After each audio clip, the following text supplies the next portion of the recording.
नमस्कार, मी राकेश डेरे.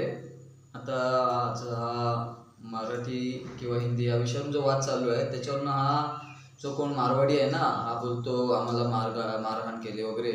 बरोबर आहे, मारहाण नाही, तुम्हाला नागडे करून तुमची गाढवावरनं धिंड काढली पाहिजे, ही तुमची अवकात आहे. कारण आम्ही तुमच्या राष्ट्रात नाही आलोय, तुम्ही आमच्या राष्ट्रात येऊन पोटं भरताय, पोटाची खळगी भरताय. त्याच्यामुळे तुम्ही आमच्याशी नीट वागा, वैयक्तिक मराठी माणसाशी, नाही तर तंगड्या तोडू. तुमची एवढीच लायकी आहे ना, तुमच्या राष्ट्रात जाऊन धंदे करा रे. का तुमच्या राज्याची लायकी नाही तुम्हाला पोसायची, किंवा तुम्हाला तुमच्या राज्याचा विकास करायची तुमची लायकी नाही? तुम्ही आमच्या मराठी माणसावर तानादान करताय ना, तुमची लायकी नाही म्हणून तुम्ही आमच्याकडे आलाय. तुमची हिंमत असेल ना, जावा ना तुमच्या राज्यात आणि तिकडे धंदे करा, तिकडे बसवा ना.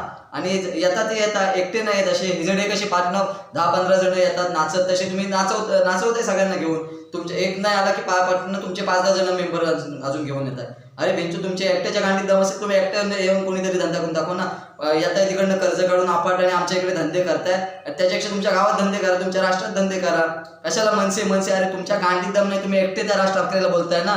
तुमच्या एकट्या त्या एका माणसाला जर तुम्हाला जर बोलायची हिंमत असेल ना, तुम्ही 5-10 हजार किंवा 50 हजार तुमचं जर काही मॉप असेल ना, एकटे एवढे जण मिळून त्या एकट्या माणसाला तुम्ही नडताय ना, तो त्याच्या गांडीत किती दम आहे तुम्हाला माहिती पडलं असेल आता, की तो जर अख्खा महाराष्ट्र जर हे करू शकतो, तर तुमच्या गांडीत दम नाही. तुम्ही गुजरातवरनं, राजस्थानवरनं, कुठनं केरळवरनं तिकडनं येऊन धंदे आमच्या महाराष्ट्रात करताय. म्हणजे तुमची लायकी काय आहे ती दिसली.